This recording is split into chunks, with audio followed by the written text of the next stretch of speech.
Hello, everyone, and thank you for joining us for the next in our series of CME Palooza Fall Moderator Interviews. The purpose of these interviews is just to give you a little bit of a better idea of the different sessions that we're having during CME Palooza Fall, and also to help kind of introduce you to each of our various moderators for the different sessions. My name is Derek Warnick, and I'm one of the co-producers of CME Palooza. And I'm also joined by Scott Kober, who is the other co-producer of CME Palooza. And today we are interviewing Karen Roy, who is one of our moderators. Karen is principal at Argillon Group. Did I say that correctly, Karen? Mm-hmm. Well done. Might be the first time. Providing best practice consulting to a range of clients and collaborators in healthcare education. Prior to establishing her consulting practice, Karen had over 2 decades of global experience in industry in Europe and the U.S. With a career that started in sales and included a position in clinical research, training, and medical affairs, she ultimately held a senior leadership position in independent medical education with operational, budgetary, and strategic responsibility for an innovative medical education department. Additionally, Karen has volunteered with a number of important groups influencing the independent medical education environment. Karen, thanks for joining us today. Pleasure. So Karen is the moderator for our panel session that is at 3 p.m. Eastern Time called Publishing Outcomes, Data, Tips, and Tricks.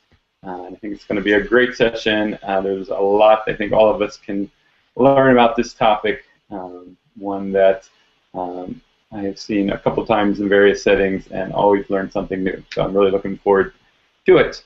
With that being said, I think we're ready to dive into our questions. So let's jump right on to question number 1. Karen, why are you optimistic about the future of CME? Well, I think there's a very exciting dialogue currently happening around healthcare and training needs in healthcare that I think affords us in the CME community a great opportunity to demonstrate our impact, our relevance, and our value. And what I'm really referencing here is the National Quality Strategy position that the government has put forward to mandate better care for patients, more affordable care, and creating healthier people and communities. And I think looking at that information that's provided from the government on recommended measures and how to align training and measure the impact of good training to meet those goals provides a great opportunity for us to jump on in. This is supposed to be in our sweet spot. This is supposed to be what we're able to do, and what better way to contribute to this huge initiative to provide evidence-based education and training and measure it appropriately and show that it works. I think there's a great opportunity here to show that not only that CME matters, but it can contribute in a very significant way. And is that something, do you feel like you're starting to see more of that happening now, or you're thinking that's more down the road, 2-3 years, we're just really starting to get into that? I think the quality improvement education dialogue is happening now. We see it from the Alliance, and we're seeing it come up in topics in various CME forums and conferences, and I think that's a good thing. I think it's going to propel us forward. I don't think it's going to be without challenges, but I think it's going to set a stake in the ground, an opportunity for us to show that we can step up to the plate, so to speak, and contribute to this very important initiative. Okay, great. Let's move on. Go ahead. Oh, I thought you were going to say more. All right, let's move on to question 2. Sure. Okay, what scares you about the future of CME? Well, I think overall I'm scared that we'll get stuck. And by getting stuck, I mean in a couple of different ways. I think the ongoing dialogue and the media and in the press sort of defending industry funding in particular around CME is just very tiresome, and obviously we haven't done enough to demonstrate the independence around CME that is supported from industry. But also aligned with that, every time CME comes up, it's linked to industry. And we know there's a huge volume of educational hours and activities that are not funded by industry. So I think we need to change that dialogue as well. And I think we need to move the conversation at every opportunity from one around bias and independence to one of showing relevance and impact. And I think some of the developments that we've seen in how we're measuring our educational programs are contributing to that. But I think there's more to do, and that's why I'm particularly passionate about publishing data, because I think that can only help us get out of this rut of this continuing dialogue around independence. That's good. That was going to be sort of my little follow-up question to this one, sort of putting you on the spot to give an example or two of how you think we can go about putting some of those changes into place. Yeah, sure. And I think we just need to harness that opportunity every time we're in a conversation. So when we're talking to family and friends, and people say, "What do you do for a living?" You know, kind of try and explain what CME is, and how we contribute to the bigger picture of healthcare and patient outcomes, you know, right up to more formal forums when we're talking to leadership in the Alliance, and have opportunities to talk to people in government through some of the initiatives from, you know, CME collaboration opportunities that afford us there. So I think we just need to keep plugging away, that the conversation is not just about independence and where funding for a proportion of the CME activities come from. Sure. That's great. Alrighty. Question number 3. What do you feel has been the most important change to CME in the last 5 years? Can I pick 2? Sure. They're kind of linked, but I would say I think 2 important things I've seen over the last 5 years have been the emergence of new technology and innovation in educational design. And what I've been pleased to see that the things that are working are not technologies or innovations for novelty's sake, but are really based on adult learning principles and build in the ability to collect data. So, you know, the kinds of things I'm thinking about are space learning approaches and systems that support learning, or simulation platforms that are now becoming more available to a wider audience of educators. So I think that's very exciting. I think on the other, the second thing, which kind of comes out of more innovation as well, is the evolving outcomes discussion. So, you know, not that long ago, when I was wearing my supporters hat, I would see terminology sometimes in grants about optional outcomes. And it's great now, I think, that, you know, now measuring your educational program is no longer optional. It's a core element of what we do, and I think that's a good thing. And I think what we've seen the community do over the last 5 years is, first of all, learning how to do that. Second of all, kind of showing relevance of the data, and I think there was a little bit of a hump to get over to show how our data could be interpreted and aligned with clinical practice. And now the next step is sharing more of that. Yeah, no, that's great. I mean, that's the second time I think we've heard someone mention outcomes in reference to this question, that it's not optional anymore, that is what we do. We do outcomes now. So that's great. Right. Question 4. What has been your best personal learning experience in the last year? And if you want to go 2 years, that's fine too. We're very flexible. Well, I've got a general comment to make, and then I have a specific example. But I think over the last couple of years, the biggest personal learning experience for me has been really walking in others' shoes. My own career over 20 plus years was in the pharmaceutical industry. So I had watched from the sidelines when I moved into CME and saw how other people were planning and executing educational programs, but I never really had an opportunity to get my hands dirty, so to speak, and get in there and do that myself.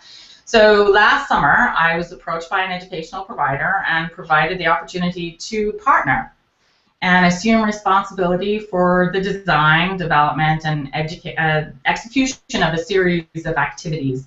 So that was the first time that was then laid at my feet. It was down to me to pull this off. And I have to say, I did think about it, because it's one thing watching and reviewing other people's work. It's another thing to step in and prove that you can do it yourself. So one of the things I did was I reached out for help. I reached out to an instructional designer to give me some help. I looked at an innovative technology platform to use and really realized what could be achieved. And because of some of the choices that I made, we had a very successful initiative and resulted in a publication as well. So from the first activity that I was involved in, I got my first publication. So that was really gratifying. But I did learn what it meant to actually deliver, and that was a great learning experience for me. Great. All right, now to the sort of the meat of the whole discussion. What is your vision for this session, being your session at CME-Palooza, your panel that you're moderating, and why should learners tune in? So I think the dialogue around publications is going to focus more on the how. I hope we really don't have to spend time on why we should be doing this. I think it's, as we've seen the outcomes endeavor evolve to an essential part of CME, I think publishing our data should be on that same trajectory. So what we're going to spend a lot of time talking about is the how of planning, how of assessing the skills within your teams to address this challenge, because I think that there is a different skill set involved in writing publications for medical literature, manuscript publication, than there maybe is for putting slide decks or educational activity content together. So I think that's an important thing to explore. And choosing where to publish your data, whether it's your needs assessment data. I don't think we should just focus on outcomes. I think we should be publishing our needs assessment information. That's critically important for the medical community to understand where the gaps are. Maybe individuals who are not necessarily engaging in CME may be motivated by seeing good articulation and description of what is not happening appropriately in the medical community, and that may resonate for them. So needs assessment, outcomes, and even talking about innovations in design. What does good look like? I think that will help move the field forward. So again, we don't get stuck in traditional designs or types of formats that really don't yield data that would be publications friendly. And in order to do that, I've initiated the help of an expert from within the publications world, someone who's worked in this field for 20, 25 years plus, and an academic researcher, because I think it's important to get their perspective, because publications is their currency. If you're working on NIH-funded grants and you don't get your data out there, you're probably not going to get the next one. So they live and die by presenting their data, and I think we can learn from them how to do that. And my own experience that I alluded to earlier on, I really relied very heavily on the faculty that I had worked with in my own initiative to get their input on where to present our information, what were the most exciting things about the data that we saw in our education, and how to present that to be most relevant and have the most impact for their audience. So I'm hoping that people will come away with a roadmap for their own organization to evaluate opportunities for publications from their own data.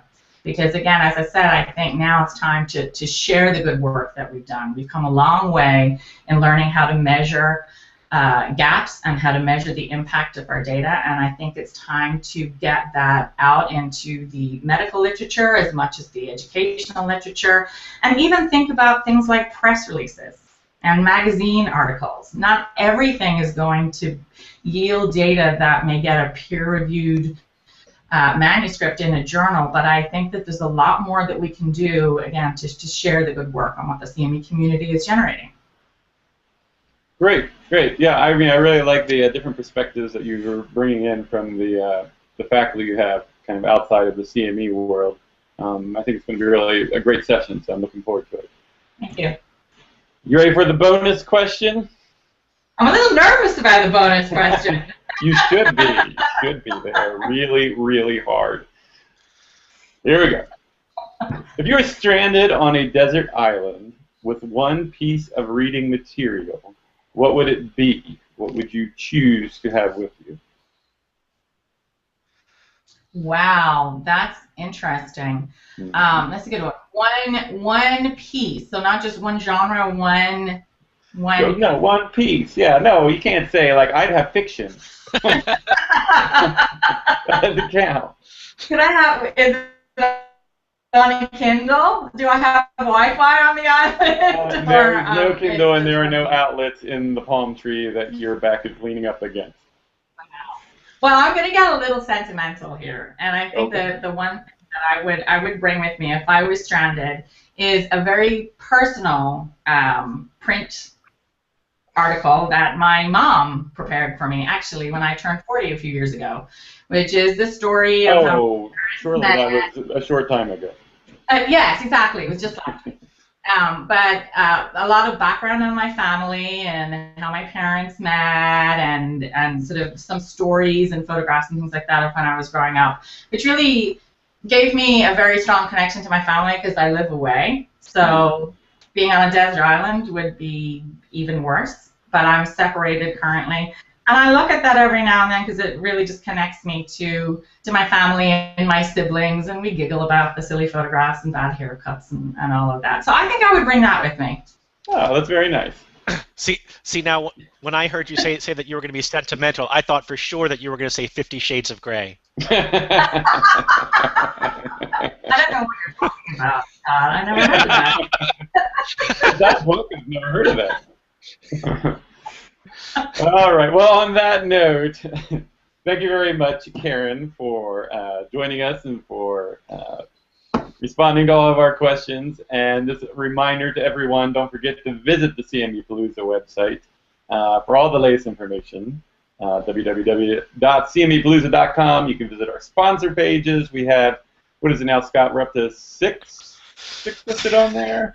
I think so. Yeah, and they have some of them have some pretty cool videos that you can watch, and there's a lot of different information. And we try to update the site at least once a week, if not more than that, so stop back often. And I think that's it for now. We will see you all October 15th at CME Palooza.